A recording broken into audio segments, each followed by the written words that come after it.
Hello. This is a book. It's a rather large book, as you can see. It's part of a commission that I've got to carve a memorial book for a local castle that's being restored. I'll put some details in the download and below. In addition to the actual book itself, there's an ornamental letter and there's a coat of arms to go on these pages, and really that's the point. The book in itself is okay, sort of interesting, but it's a foil for something else, and no doubt we'll film those and you'll be able to see those on the site as well, and I think that could be quite fun. So the book has a very strong end, like a book. It's got everything else. It's got the sweep of the pages, it's got the cover and so on, so it is quite an obvious book. But as I say, in its own right, it's of not much use. And what I hope you'll do is make some sort of book, and of course you can make it a lot smaller. This is quite a lot of work, as you can imagine.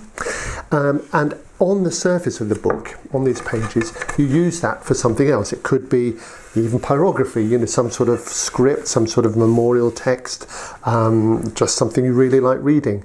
Or you could carve into it and treat this surface like a relief carving, following the contours in any way you like. It's really up to you. So the book itself is just a foil. And you can see, interestingly, it's one piece of wood, how the grain matches across here. And I've used a fairly bland piece of wood in this case. So that's what the book is going to be about, and I'm going to take you step by step from a block of wood, of course you'll choose your own size, through to a finished looking book like that, on which you will go further to do, hopefully, to do some more work, some more carving. So I hope you enjoy it. I think it's a great bit of fun, and it's certainly a conversation piece. You'll really like having this on your table at home. Here's my piece of wood. It's a big lump of sycamore. I'm using a plain piece of wood because I'm going to put this carving on here, and I don't want a lot of figuring to get in the way. If I look at the ends, you can see that the ring structure is going like this, which means that this will, if it's going to warp, and it is a pretty stable piece of wood, will warp this way so that the edges of the book will still be against the wall or the surface, whatever it's put on. So that's important, the way I've orientated the grain, so that the centre of the tree is away from what it's sitting on. So before we start, the really important thing is to have a look at some books and see what they look like. And the thing is, of course, this isn't going to be a real book. It's a wood carving, so we have to do a little bit of discretionary artistic license here. But I hope you can see that you have this lovely shape here that drops into the middle. So this is a really nice feature.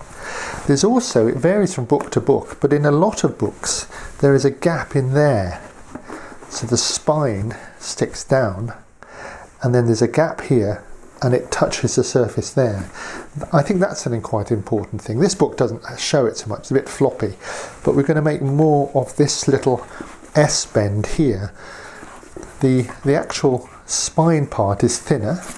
It comes round here, does an S, and it comes down to touch here. And so in some books, if you look, this is actually will be turned in like that, which I think is a nice little feature. So I like those in the books I've looked at. This is a halfway point, by the way. There's also this lovely pyramid sort of shape, this sort of triangle shape, that goes into the book. And notice also that the cover, this cover, is very distinct, so it's a different colour. So I'm thinking I'm going to colour the actual bound covers themselves in some way. But notice also that the pages look fairly homogeneous. There's not a lot going on here, except that occasionally, and it varies from book to book, they split up. So I'm not going to put lots of little lines in for pages. What I'm going to do is like it just imply things going along here. And of course at the edge you can see how the pages, because they ruck over here, they pull back like that, you see. That's important. And then you can see the cover going around the outside like that. So have a good look at books. I think that's a very important thing to do. And then when you're ready, you can get some paper stick it onto your wood like this and draw out. I got that right? Yeah, draw out a template, draw out a profile. Now this represents the end view of the book looking this way. So the orange here, this is all wood that has to be removed to get the shape of the page. There's wood to be removed under here, and that disappears away down here, and that is the underside of the book where you get into this spine. That's important. This bit, this yellow, that's for later. So get that. You just need to draw one sort of outline, one profile there, like so. Then turn it into a little template with cardboard, a bit of plastic or something like that. Because what you can do is you now flip it to the other side. And if I turn this around, you can see that's exactly what I've done here. And I'll do it on the other side as well. But there is my profile looking down this way. So this wood here has got to be removed. Here. And this little bit down here. This bit I'm going to leave till later. I don't have to do that right now. But it's this bit here I want to remove. And the best way to do it on this size of wood is using my table saw to help. Now if you don't have a table saw, you can just be carving down this surface like this and use an inverted template. In other words, this part of the cardboard across to get your template going across here, and you'll be able to mark this line, of course, along the edge. So I'm not going to deal with that, but I am going to use my table saw. What I'm going to do is I'm going to make a series of cuts like this, and of course I'll do one side, flip it round to the fence, and do the other side. So I'll do this cut. From there I'll do this one and this one, then I'll do this one and this one, this one and this one, so on, evenly across. So I'll make a series of cuts down here, just stopping short, and then I can cut this away. I'm also going to make a cut that'll take some of that away here, take some of that edge off, and I'm also going to perhaps make a cut along here, along this bit,